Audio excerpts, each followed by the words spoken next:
Ladies and gentlemen, welcome to another night of Beyond the White Noise Paranormal. Tonight we have on Alejandro Dominguez from originally from Mexico, now from Austin, Texas. What you're going to see tonight, you're going to see Alejandro probably pop up one of his kids and stuff like that, a future paranormal investigator in his hands right there. Alejandro, thanks a lot, man. Tell us a little bit about yourself, dude. Hey, thanks for having me on. It's a pleasure. So for those who don't know me, I guess the short version of who I am and what I do, I'm a paranormal investigator out of Texas. I've been investigating kind of like really seriously for about 6 years. I had my first experience with the paranormal as a child in Mexico, which is actually really good that you bring that up because, you know, just kind of in Mexico. Thanks, Dad. You're welcome, bud. Being raised up, you know, I grew up with a lot of ghost stories, a lot of urban legends. So really, as a kid, even, you know, when I thought I saw an apparition at age 5, it just seems like the paranormal's been around me. And now for the last 6 years, I've been really serious about investigating. I have a web series called Dead Explorer where I share my investigations on YouTube. And I'm really passionate. I'm really, you know, the paranormal is basically what I live, eat, and drink for, right? So that's kind of like what I do.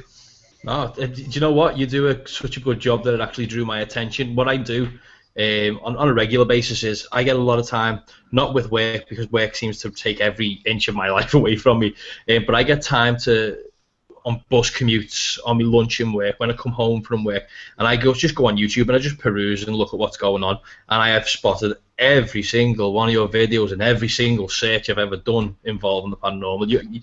You've done it right to a point where you've got yourself quite high on every single search that you seem to pull for paranormal, which is kind of cool. Yeah. And just to give people ideas on Alejandro's page, Dead Explorer, or his YouTube channel, Dead Explorer, when I started looking at it yesterday morning to literally look at what videos you pulled up and just to try and create some form of like a group of questions for you to ask you, you had 31,001 followers, if I'm right in believing, and then today you've got 31,115. So, I mean, you're pulling 114 followers in a day. You're doing something right, man, and it's impressive. It is impressive to see. You need to teach us that part. Thanks, man. I mean, in a lot of ways, it's kind of like it's a combination, I guess, of just being in the right place, right time, lying in the bottle. I don't know how to explain it. You know, I think the biggest thing that helps me is that I think people on YouTube who watch these videos, they appreciate that they're genuine. You know, so I've been doing these videos, like I said, for 6 years, and it's a real big passion project. You know, there's really not a lot I get other than just wanting to share this search with other people who are interested. And I think that when people see that it's something I'm really passionate about, I think that's what attracts people. That it's genuine, it's real.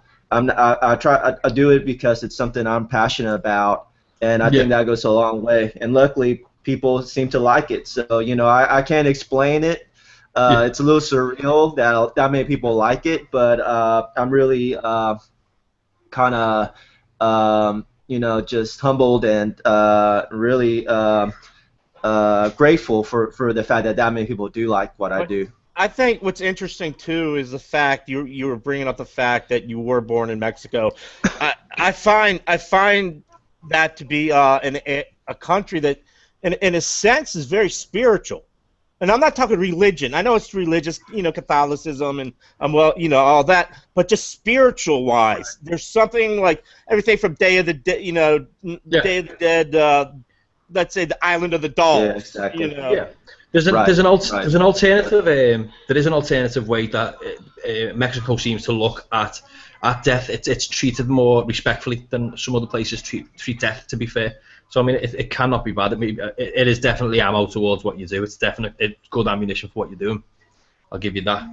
But one thing I do have to ask now is, how many episodes have you pulled up? Because I seen something about 90. You're over 90, are you? Over 100. Jesus. Oh, nice. Yeah.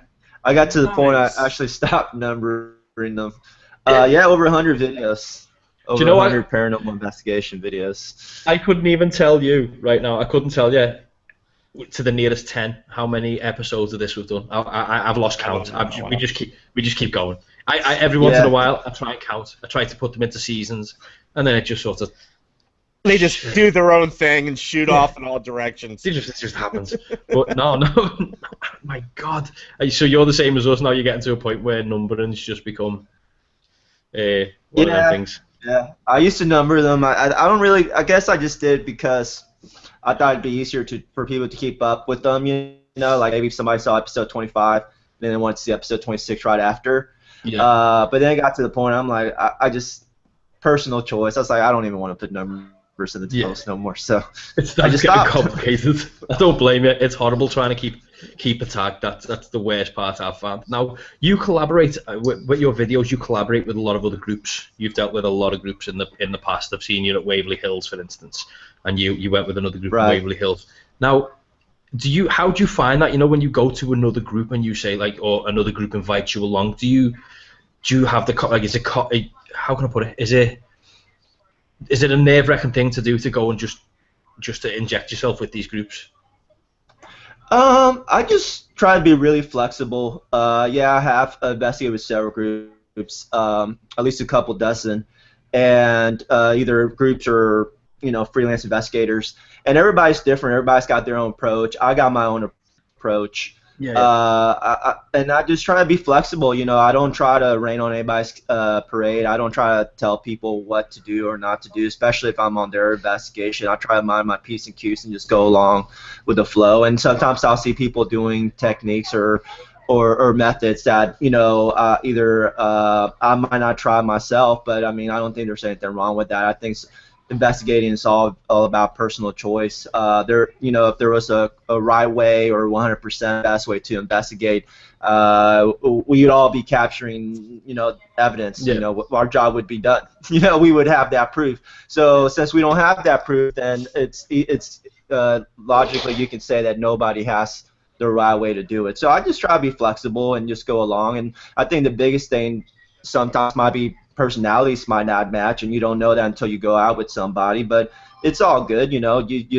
investigate with those who you like, and if you don't click with somebody, you don't click with somebody. But I mean that's just real life for you, Just anywhere, like just at work, you're gonna have people at work that you like, and there's people you don't get along with, and there's people that are just kind of like in the middle stuff. Yeah, so it's like acquaintances, friends, and just people. I understand entirely. I've been there myself. I've been on investigations with groups of people who I have not been affiliated with, or my group hasn't been affiliated with, and we've gone along with them. And there's times you do sort of raise an eyebrow, but I don't know. I put it this way: I appreciate the way you do it. I really do. I wish I'd watched the way you done it a short while ago when I didn't do it the same way and just ousted somebody in a group and made an absolute fool of myself. But Mo, you know what he did, and I was talking to him when he took like a 2-second breather. Of course. Was one of these videos they were doing? They took a Ouija board outside. Yeah. And I found that to be interesting. I like that. I like the taking it a step further than 5 people sitting around it with their fingers on it and the board, and one person screaming, "It's demonic! It's demonic!" Yeah. And you get that, and there's these guys out there in the middle of the woods or in the middle of somewhere, and they're going for it, man. They were just straight up going for it, and I was sitting there going, I was like, that's props, dude. That's straight props. Yeah. Hey, have you had any shows? Have you had any shows or anybody try to hit you up, Alejandro? I mean, because everybody nowadays is shooting for the TV shows, Right. Or have you ever had that? Has that come your way yet? Or Yeah, I get several calls a year about casting calls about being on a show, and it really got to the point I just stopped responding to them, to be honest with you. It's just I kind of like what I do, I like that I get to investigate the way I want. I like the way that I get to film things the way I want. I like that I get to choose who I work with, that I'm not being paired up with people who aren't my friends. And so I'm kind of one of those people that to the end is going to try to keep doing things, their way. And so really I do get casting calls. I have responded sometimes, but I actually ignore a lot of them. No, I don't blame you. We've spoke to people in the past with doing this, and some of the conversations you have with people who are actually on the television. And for anybody who's watching this, I'm not talking about Steve from last week. We've had guests in the past who have done television and or still are on television, and they'll tell you the difference between proper investigating and entertainment. And unfortunately, what you do, Alejandro, fortunately, is investigation. It's proper, it's the right way, it's real, 100% raw, as you say yourself, it's 100% real. And the way that they do it for the shows, it's all 100% entertainment. It's 5 days, 6 days of prepping a show, and it's a lot gets thrown away. And it's sad, at least the way you do it, you are in control of everything that you do, you're in control of everything that you've created. Now, that is amicable. Nobody can ever give you any grief or abuse over that. You should just be able to hold your head up high with that. But the shows, they sort of destroy what we do. That's the one thing I've managed to pick up from it all recently. Well, yeah, rant over anyway. It is, no, I mean the TV shows. You're right. They're entertainment, and I know people who've been on the shows too, and Yep. you know, they tell you stuff off the record, and you know, a lot of it basically sums up to, you know, a lot of stuff is put together in a way to represent stuff that didn't really happen. Yeah. But I mean, it is what it is. You know, it's entertainment. You know, I had my experiences with the paranormal when I was young. It got me hooked into the paranormal. But to be very honest with you, until I saw that first season of Ghost Hunters, you know, maybe like, I don't know what, over 10 years ago probably, I didn't realize people did it. I don't know why it didn't occur to me that people would do paranormal investigations, but it's actually seeing that made me go, wow, that's awesome. I want to do that. So in a lot of ways, I created TV shows, you know, for kind of getting me interested in it. And I think obviously, I think the paranormal investigation shows got tons of people interested. I bet a lot. I mean, I think we know a lot of people got into it because of the shows, and I could say I'm one of those people. So I can remember the days that I was a fan. I'm too busy to watch them nowadays, it feels like, but I appreciate them for what they are. If you take them at face value as entertainment, I think there's a place for that.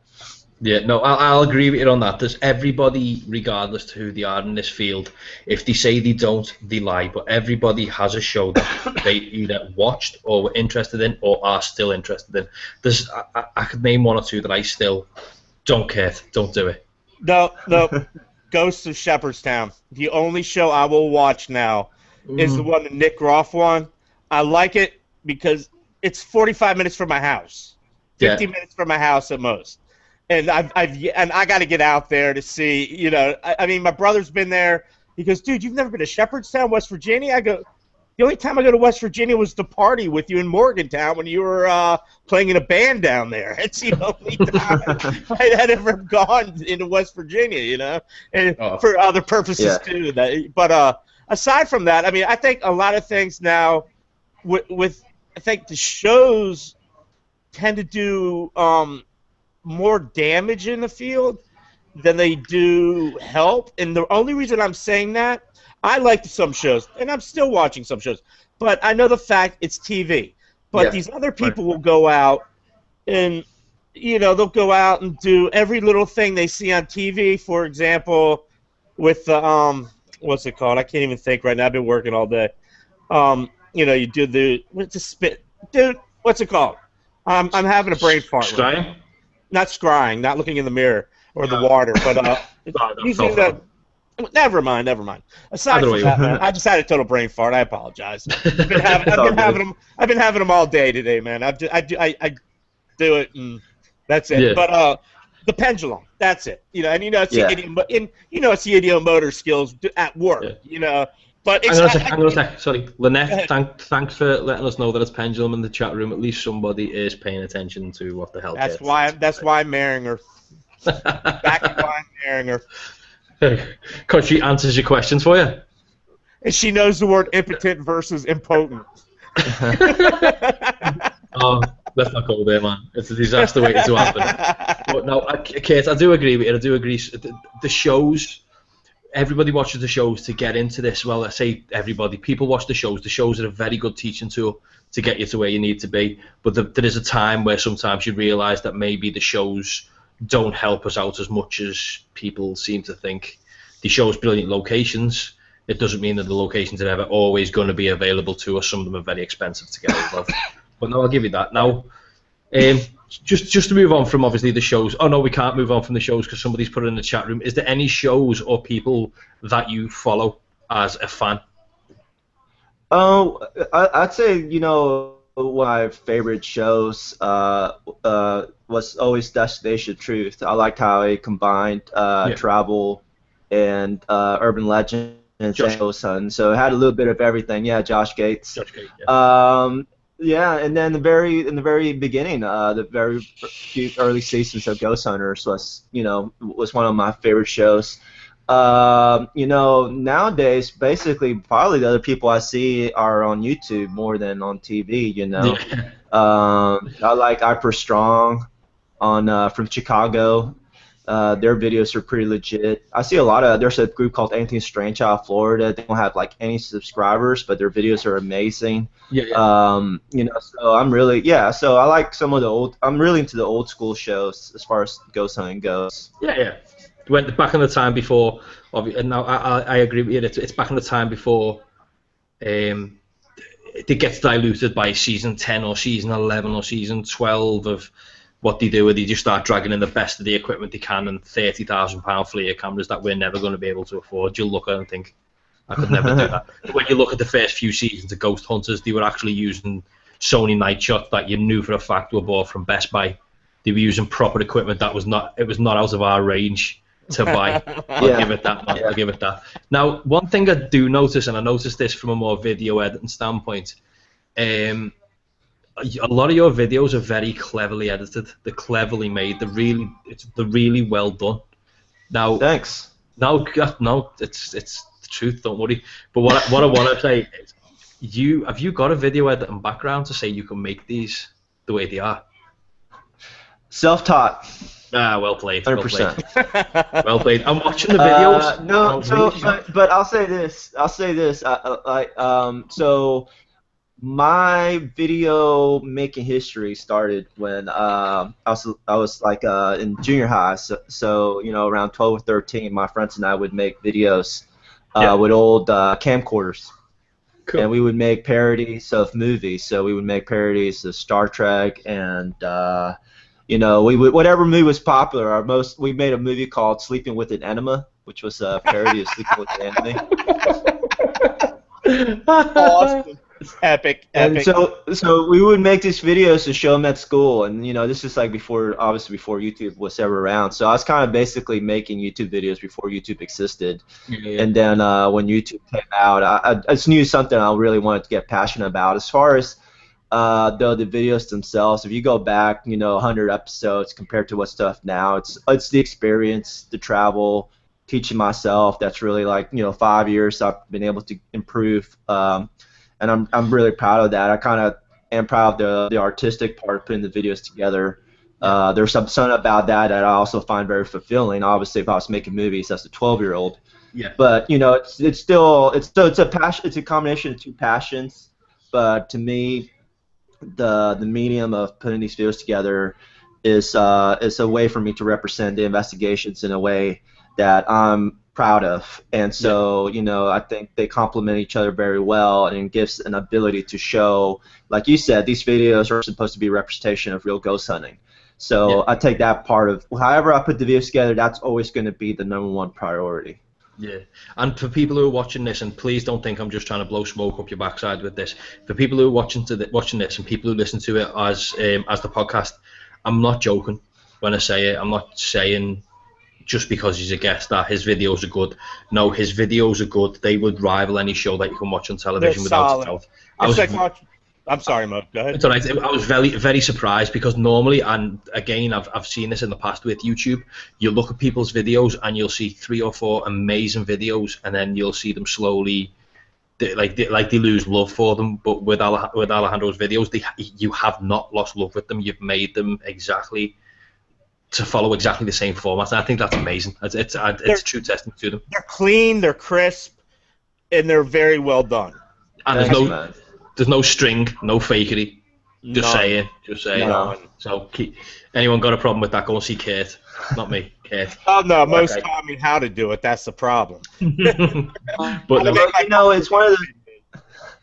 it's one of those things like you know, obviously there's people who go on there and they're used to seeing maybe more things like they're used to TV, so they're used to like they're always supposed to be some kind of crazy evidence. People are supposed to be jumping, running around, screaming. Which, like I said, there's no right or wrong way. I've investigated with people. That's their personality. That's who they are. I don't expect people to change. If they're going to be excited, animated, everything's a ghost. More power to them. Yeah. But you know, there's people who watch the videos and they want to critique it. But the great thing is, it doesn't matter. You know, they can go watch something else.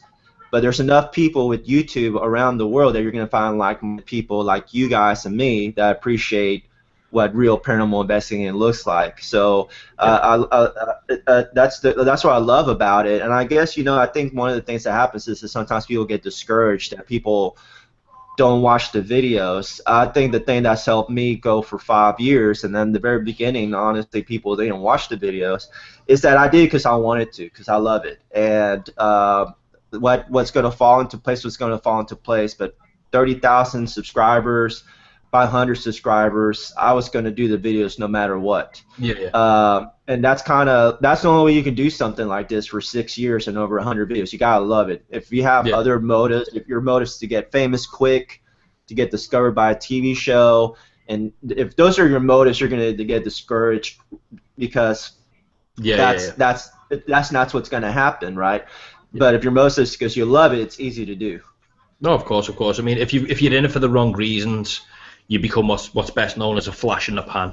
And I'm not going to mention any names, but it's happened local over in Britain at the moment, where one of the groups local to the northwest of England, where I am, they got signed by a TV show. They done 5, 6, 7 episodes, and then for some reason they've totally disappeared off all media, and it's sad to see because I don't think they've done it for the wrong reasons. I just think they've seen the TV show and thought, oh, we can do it. Didn't work. But yeah, more power to people who want to try. But I would never suggest if anyone ever bothered to be bothered by trying to talk to me about it, I'd not be able to do it. The people that I have the most respect for that do make it on TV, yeah, and I will go. KJ McCormick said it. We had from Ghost Hunters. He goes, before on the show, you know, we do our banter just to see, you know, you get the inside scoop of. You know, you ask the questions. We ask like the questions that we can't bring on air. But it's the fact of the people like yourself, Alejandro. You didn't. It came to you. It's like you didn't go looking for the popularity. It came. You know what I'm talking about when I say that? Yeah. I mean that with total respect. It's like it came to him. He didn't go looking for it because what Mo was saying earlier. I mean, you go on Facebook, you go on Twitter, and you see these people that are like. They're whoring, and I mean this like in the most real way. They're almost whoring themselves out just so they could get one season in, you know, and it just to become popular. And I'm like, dude, what are you thinking? You know, it just drives me up a wall. But you don't wait on not at all, basically. Yeah, exactly, man. No, I understand. Now, just to move slightly on. You done something in one of your episodes which I'm not familiar with called the Gansfield experiment, or the Gansfeld experiment. Could you talk a little bit about that? Because, as I said, I'm not familiar with it, and I'm not sure if any of the viewers or listeners would be. Sure, no, that's fair. The Gansfield experiment's more of a psychological experiment. It's sensory deprivation, basically. Right. So through audio and some headphones, basically like we're wearing, with some white noise and some type of goggles to, you know, deprive somebody the ability to see. You basically put somebody in an environment like that and see if, you know, within their own mind they start imagining things that are not there. Especially if you're conducting that experiment in a reportedly haunted location.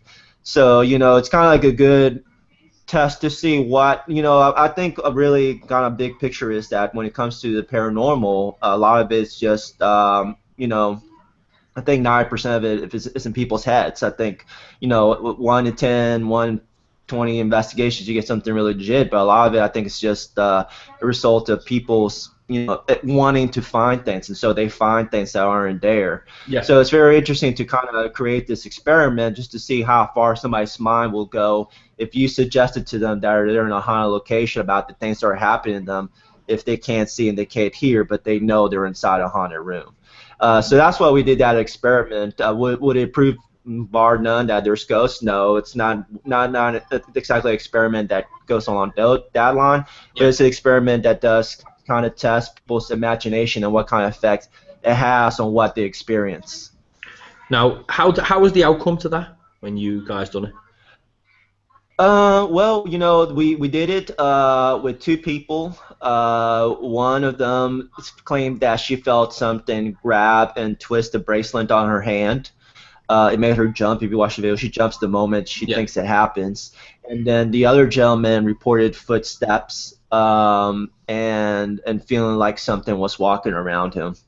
That must be terrifying. 1, haunted location. 2, not being able to see. 3, can't hear. 4, being filmed. I wouldn't be very comfortable with that as an experiment myself, I'm not going to lie to you. That'd probably terrify the living crap out of me. Now, something you said earlier on when we introduced you to the show that something happened when you were a child. Was it at your grandparents' house or your grandmother's house? Yeah. And you were 5. Can you talk about that, or would you not like to Yeah, talk I could about definitely talk about it. No, I could talk about it. So when I was young, like I mentioned, I grew up in Mexico. I grew up with a lot of ghost stories. I grew up with a lot of urban legends just all around me. And so, one of probably the ghost stories that I was the most scared of was the legend of La Llorona, which is a woman who, the Mexican legend, drowned her kids, and now she's searching for kids. And it's a really scary story, especially for very little. And so, I was in my grandparents' apartment in Mexico City, about 3 stories up, because it's really an apartment, just like an apartment in New York City, And I was looking out a window, and I saw a woman's face, an apparition looking through the window at me. And my reaction was to run. Now, my mind at that time very much thought that's what the Llorona would look like. Is it the Llorona? Was it a child's imagination? I don't know. At the time it's surreal to me, and it's one of those things where, like, now as an adult, I wonder, was it my imagination? But of course, that's something I'll never be able to answer. I'll say this: a lot of investigators that I talk to will share that they've had a lot of the same experiences. It seems a lot of investigators have had experiences as children, and there is this theory that as children, before we've been trained by society, by what's acceptable, what's normal, what's not normal, we're more open to seeing things that as adults we're told are impossible. There is a saying, an old Irish saying, my family are Irish, and there's an old saying from back in the good old days, which is the innocence of children sees all. Basically, kids must be undiluted. Must be especially destroyed by society and popular culture. Popular culture shows you all kinds. Well, television, when you grow up watching television after that, it'll ruin your whole thought process on seeing anything as a child, I think it would. Except for Adventure Time. Adventure Time's a brilliant cartoon show, but we'll just leave that there and move on to the next one. leave me being a big kid. Now, you also mentioned, or you mentioned on one of your teaser videos on YouTube about Haunted Lockdown. Right. How's that going? It's going great. Haunted Lockdown is a documentary I shot last year. Yeah. It was in response to one of the most extreme moments I've had as an investigator. About 4 years ago, I saw an investigation where an investigator that I collaborated with quite frequently felt like he was being choked while we were inside an old county jail. It was really actually scary. He was having a hard time breathing. His eyes were getting bloodshot, tears were running down his face, and it was a moment that pretty much had a huge impact on him, on me, and the other investigators there. And so that location we filmed that at, it's a location I went back to. It's kind of like my grail or something. It's the place that I'm trying to figure out. And so I went back there 2 or 3 times, and actually, 3 times after that, and each time something strange happened. So Upon lockdown was when I decided to make a very, excuse me, thorough documentary about the jail by interviewing people who grew up in the jail, people who helped restore the jail. Yeah. Excuse me, people in the town to try to figure out exactly what's happening there. Sorry. But no. You okay? It's this cough I've had for a couple weeks. It's hard to shake sometimes, you know? Oh, no. When it gets you, when a cold gets you, it's bad, man. You can never seem to shake it off. I'm that person. In Britain, it's called man flu. Don't know about over there. Man flu. It takes you down, man. It takes you down. You think women get it bad? Man flu ruined you. It is. Child I apologize, guys. Go get some water. Go get some water, dude. Go get some water, man. Yeah, I'm gonna get some water. I'll be right back. Yeah. Cool, brother. Go for it, man. Cool, brother. What do you reckon the odds are that he brings back alcohol? But hey, Lynette brought up a good point, dude. Go for it. One thing, we were sensory deprivation. They did that on Ryan Buell's show. I forgot about that. One of the mediums would do it. Oh, so it was fake? No. Well, yeah. Well, I'm not going that direction at all. But she brought up, and I forgot about it. She made a good point. I was like, oh shit, you're right. Oh, sugar. Oh, I'm sorry. No, sugar. Sugar. No. She's correct on that. I forgot. It was Michelle Ballinger, the medium, would do it. They take away the deprivation and this and that. Oh, I'd do it in a heartbeat. There'd be no questions in it at all. I'd do it in a heartbeat, man.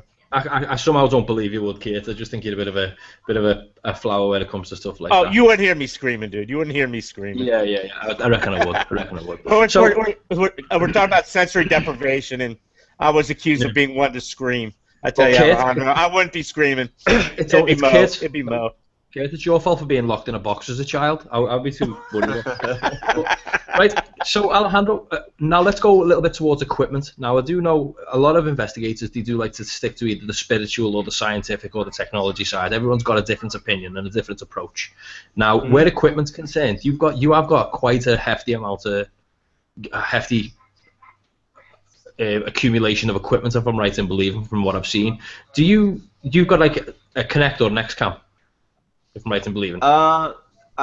We've used an SLS. I've used in collaboration with other investigators that have had it, so that's the only reason I've had it. Yeah, cool. It's cool though. It's really interesting. I've seen. Sorry, go on. No, I think it's a really interesting piece of equipment. I mean, I've met Bill Chappell before at a Paracon that I did an appearance at, and I watched him use it, and I think it's really neat. I've also seen imitation SLS cameras that, in my opinion, give very, very false readings, just inherently the way it works. But the one that Bill created, I think is really, really cool. Alejandro, ask my co-host about the one that he built, and the first thing that he saw that kind of mimicked a body. Oh my God. And what it really was. The stick figure. The stick figure. Yeah. What was the stick figure, Mo? When I first built the one that I built two, just to try to do two different ways of it. So I built the first one, set up all the software, got it up and running, and I pointed it to the other side of my room, which is directly behind the camera now. And there's a radiator on the wall. And I'm just using it because it's motorized, the one I've got. So I'm looking and I'm moving it around, and then it stops and it maps a figure. And I just, when you just see the frame and you've just literally set it up, and I'm like, that's not good. The one piece of advice I've always been given, by the way, by my wife, is do not test any equipment in the house. If you're going to test it, go somewhere. Don't bring that crap out in the house, right? Okay? So I've got this camera. She's over there. She's watching the television. The camera maps something in the corner. I'm thinking, oh, my God. I have literally just pointed out the fact that this house is possibly haunted. She's going to hate me forever. It was the radiator. It mapped the radiator. And because it found the top corner on the radiator on a piece of the wall, it decided that they were shoulders. And then it mapped it as a kid. I was furious. I've seen that. It seems like that's a very common thing where it does that stick figure. Yeah. And so I think if you know that that's a false reading, then you work around it, and then when you get a legit reading, you're set. Yeah. I worked with an investigator that I know for a fact knew the stick figure was a false reading, and he went along with it. So whatever. Yeah. No, I've had my versions, both the versions I've got. I've had them set up for a very long time in 2 locations. One of them's an old abandoned asylum in Wales, UK. And I had to take off-grid power with me. I had to take a temporary power source to run it. So I ran it with the off-grid power source for a very long time in a room, which was huge. And it didn't catch a single thing. I've ran it in a stately home, hours and hours on end, didn't catch a single thing. It didn't move. I just had it in the same place to see what happened. And it was, to me, the homemade versions of them, as good as it is having it, I do think that maybe, there's a reason. And I'm not a lover of people like, how can I put it? A lot of the people out there who make the equipment, like lots of equipment. So like Bill Chappell, obviously if he done it just because he had the pursuit, then yeah, that's cool. But he gets paid a lot of money. So I've always been a bit apprehensive of what he does with some of the equipment he makes. But the SLS X-Cam, I swear to God, has to be a very solid piece of equipment. And I think it is, because it doesn't just rely on the camera. It's got temperature sensors built into it. It's got a distance the distance measurement built into it. It's very smart the way he's built it. He's done well. Yeah. But on the subject of more geeky toys that you've got, 360 camera. Yeah. My dear God, you smart man. Do you know what? I've been waiting for the shows to do it for a very long time, and it's like everybody's petrified to do it. And then I just seen you sort of skip along and do it, and I was like, yeah, that's how it should be done. So to me, it's a no-brainer, man. Oh, Thanks, though. no. I mean, I love it because there has been times that I've had visual anomalies, but the camera's just never pointed there. That's the one thing from the TV shows. People are always like, oh, something happens off camera, right? Yeah. Well, yeah. In real life, that's the way it happens. You see a shapeless figure real quickly dart across the room, but your camera's not pointed there. With the 360 camera, everything's going to be captured. Do you know what the best part about you using the camera for me was? The fact that if you had Gear VR, the VR goggles, if you run a set of VR goggles with your headphones in, then people who are not in, people who haven't got the bottle or the guts to go out on an investigation can inject themselves into it and terrify the living crap out of themselves. Now, you know, right? Yeah, man, I'm telling you, this cough. I mean, it comes and it goes, and when it comes, it's here, and when it's gone, it's gone. I actually have a couple of 360 videos that I've shot. If you like those, I did a couple of Ouija board videos, just going back to what we were talking about. I got a couple of Ouija board videos that I did with the 360 camera. I'm kind of keeping them in my back pocket, maybe closer to Halloween. I do have a flair for even though I'm, like I said, I try to keep it real. I also try to kind of have a little flair to it too. So I'm keeping this in my back pocket closer to Halloween. But there's pretty cool. One of them had a really interesting. There was a lot of crazy activity happening. You had a good video on. Everybody has a haunted house to raise money on Halloween and stuff. But you actually went into one of those that was really haunted, and the dude was flipping out about shadow figures or something like that. I mean, can you remember back on that, Alejandro, or? There was a place with shadow figures, and it was a haunted house. Yeah, well, I think it was This dude was you were talking to some guy, and he was like, "Yeah, I keep seeing shadow figures over there. Not now, not in present while you were there. Yeah, just pointing at a certain area." And I was like, that'd be kind of an odd place to go investigate. When they got people running around with wanting to chop your head off and stuff like that. I could be wrong. I could be off on that. But you're probably right. It's more in my memory. I mean, it's kind of because it's funny that you kind of think of all the different people you've interacted with, and all the clients have all these different, like shadow figures and all these stories. So it triggers memories, but more than one. So that's the only problem I have, is that it kind of reminds me of a couple of different cases. That's cool. How much do 360s cost, by the way? The one I got on special. I paid $600 for it. Yes. But there's some out there now, and I bought that thinking I really wanted it. Yeah. And now 2 or 3 months later, the technology's becoming more and more mainstream, and now already 2 or 3 months later, I'm seeing stuff that's cheaper. So there's going to be stuff for a couple $100, which I guess in April I jumped the gun, but I really wanted it. I mean I was like, I got to shoot an investigation with this stuff. I just had to. I don't think you've jumped the gun at all. I think it seems to be the perfect time because nobody's trying it, nobody's giving it that go. So I think if you keep at it and keep using it, and even if you use it as an alternative camera just in a corner, it's still a fascinating piece of equipment to use. I'm quite surprised. But as I said, when I seen it, I got all excited and I messaged Kurt. I'm like, "Oh, he's using the 360 camera. Nobody's doing it, and he's doing it." I was well pleased with that. But did you modify your camera for low light conditions, or is it just okay in low light? It's okay in low light. It's not perfect, but you can't. It's not adapted for infrared or UV or anything like that. So you definitely got to shoot with the lights on. Yeah. And you can't really move it, so you guys put it on a tripod, leave it still, and work around it.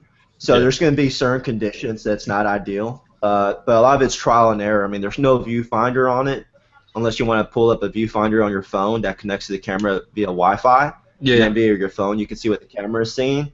But that's actually not even that. That's kind of like not a very good representation.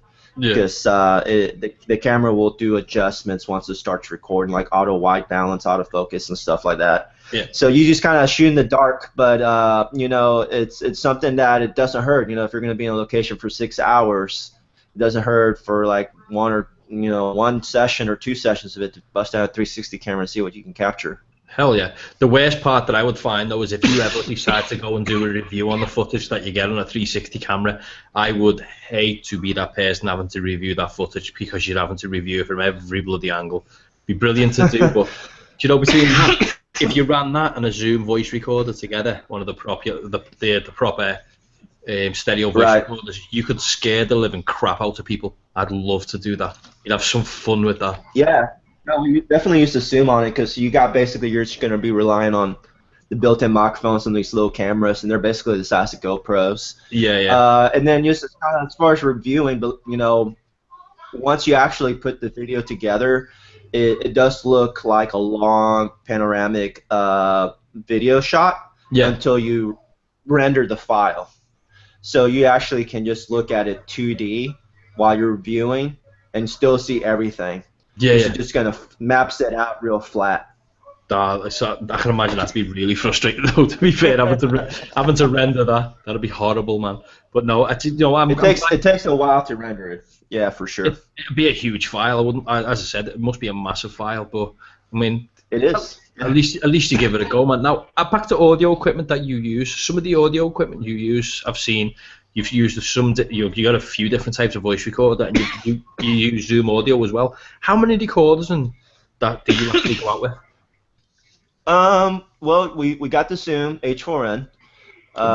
We got the shotgun mics on the cameras, and then we just I personally carry an old-fashioned Sony XD something recorder.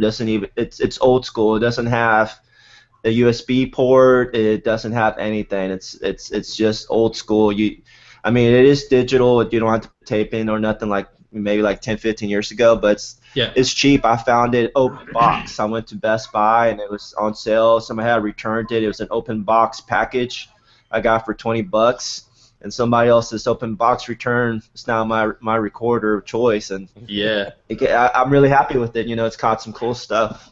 Yeah, people don't realize, especially when you're doing what we do, people don't realize that you sometimes you can't afford the thousands and thousands of dollars that's used on the shows, and sometimes you don't need to.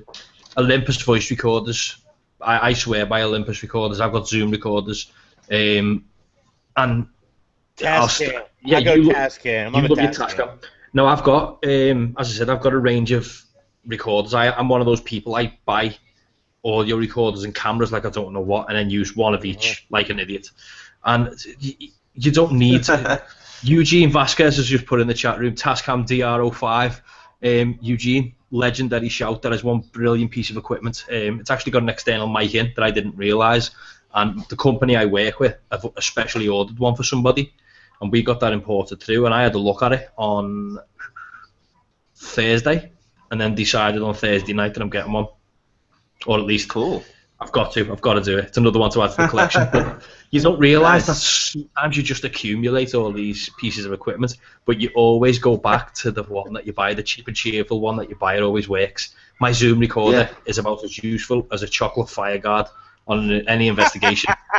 But an Olympus recorder, I'll swear by. The same as you with your Sony recorder.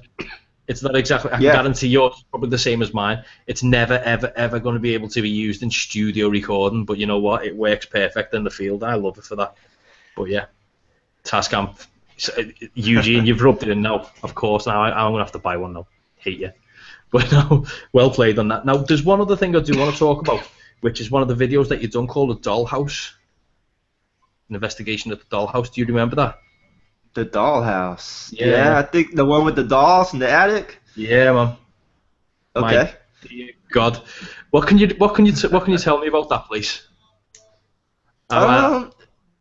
Just to give you an idea, probably about 65% of people are petrified of dolls. And just dolls are creepy, dude. Dolls are creepy. They are creepy. Yeah, no, I think the clowns, dolls and clowns, right? Oh yeah. Sometimes midgets. Sometimes midgets, but that's my personal thing. Yeah, you know, it was funny. I was doing this investigation. It's like an old 1800s Victorian house in some really small town of Texas, and you go up into the attics and you hit the mother lode. You know, I didn't know there was going to be all these dolls up there. So yeah, for sure, you're like, yikes, because I'm not creeped out to the fact that I won't investigate around them, but obviously, even though I was an investigator, I might find dolls creepy. Sorry to those doll collectors out there. I know some people love their dolls, but no, I'm not sorry. I'm not sorry to those people who collect dolls. If you want to create your own special type of hell, create it. Go on your own, away from me. But you know what? I'm not even messing. As I'm talking right now, in the bottom right-hand corner of my screen, I'm a member of a Facebook group, and there's someone called Chris Hayward who keeps constantly appearing. And I'll screen share this just so you can see what I mean. Can you see in the bottom corner of my video screen? Right there. Yeah. There's like it's a creepy doll. Someone's talking on Facebook, and that thing keeps appearing in the bottom corner to remind me that there's a notification, and it's a creepy doll. So thanks to that person. I hate that person now. So I'm going to move swiftly on from that again, and especially your creepy doll investigations. Now, one question I always ask, and I ask every single person when they come on, I'll ask you as well. What's that one thing that's happened on investigation that the most embarrassing thing you've ever done, the most silly thing you've ever done? Like, what's the worst thing that's ever happened to you in a funny way? In a funny way. Wow, that's a really original question. I think you're the first one to ever ask me. If you've heard some of the responses to this question, I've had people making duck sounds and everything on this. So yeah. You know, I feel like 90% of the investigations are really silly. I mean, I think some of my silliest moments is when I'm sitting there at 2 a.m, sleep deprived. Yeah. And I'm kind of questioning my whole existence, you know?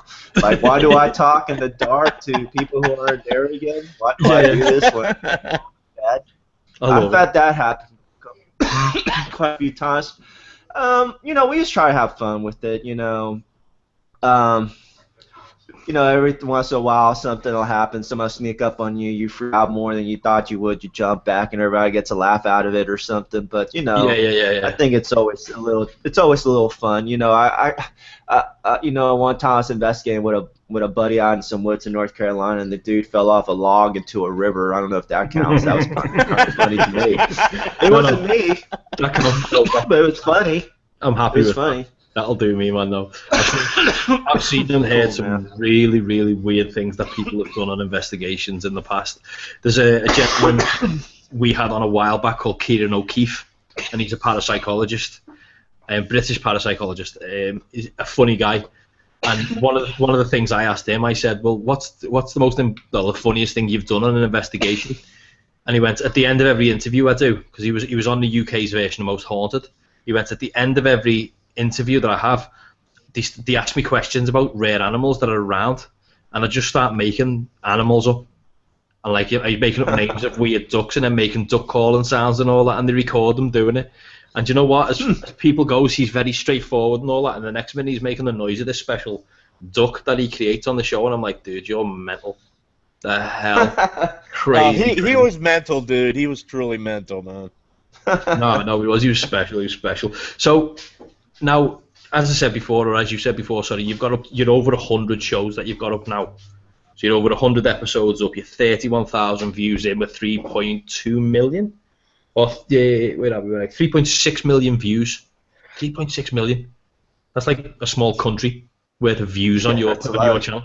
So that's impressive as hell. Now, you've got no intentions of stopping soon, have you? No, not at all. Good man, good man. It's one of those days I don't know how I'm ever going to shake it if I wanted to. No, I love it. This year I think it's been a really unique year in that the show is kind of in a lot of ways changed in a way that I'm really proud of. Not in a way the way I share the content, but I think I've just kind of gotten really inspired this year to kind of take it. I don't know. To me, it just feels different. And, it's one of those things where, I love the videos. If I could find a way to share them with people that I know they would stay the way I make them, I would be more than happy to try to put them out there that way. But in the meantime, YouTube's my home, and that's what I'm doing, and I'm really proud of that. Nah, that's good. You should be, man. You should be. It's the best. It's the best way to be. Don't let anybody change what you do. Change what you want to change. Do it your own way and do it on your own terms, and you're going to be fine. And I'm going to keep watching. Definitely going to keep watching. Thank you, brother. You've created a really creepy and weird fan. So I'm just going to sit there. Just don't give your phone number out, Alejandro. No. Don't give your phone number out to this guy, man. Yeah. I'm like 4 o'clock in the morning. You okay? No, he'll ping you wherever you're at. You'll be like, you're right there, aren't you? And he did it to me one time, and I was like, yeah. I didn't realize the pinging ability. Don't pick on a geek. That's the best way of putting it. So, right. Anyway, guys, we're coming to the end of the show now, but before we go, I just want to say thanks to everybody in the chat room. So, Eugene, thank you. Bigfoot UK, thank you. Lynette, thank you very much. Kate, shut up. No one likes you. Yeah. Luckily, and for anybody who wants to find out anything more about Alejandro, have a look for deadexplorer.com. Check out his YouTube channel, which is Dead Explorer, but that's going to be in the links to this below, and I'll put it in the links in the podcast as well. You've also got a Google Plus page and a Twitter page as well. Yeah, Facebook, Dead Explorer on Facebook. Look that up. I'll put videos up specifically on Facebook as well. So if you want to see 360 videos or just watch videos from Facebook, that's probably the second best place besides YouTube to catch the videos at. No, brilliant. Right. So guys, as I said, we're coming to the end. So I'm glad you came on. Put it that way, Alejandro. I'm really glad you came on. And for guys, thanks, dude. Appreciate it, man. I really do. My pleasure, man. Thank you. It's all right. If anybody who hasn't subscribed to his channel, go and subscribe. Get it done. Get it over and done with. Do it and check it out. I do got to admit, it was good. It top notch. Yeah, I'm very impressed. So. Anyway, listen. Thanks, guys. Keep in touch, and thank you very much, and we'll catch you soon, guys. Okay. See you later. All right, guys. You take care. All right. Thanks. Bye-bye. Bye-bye.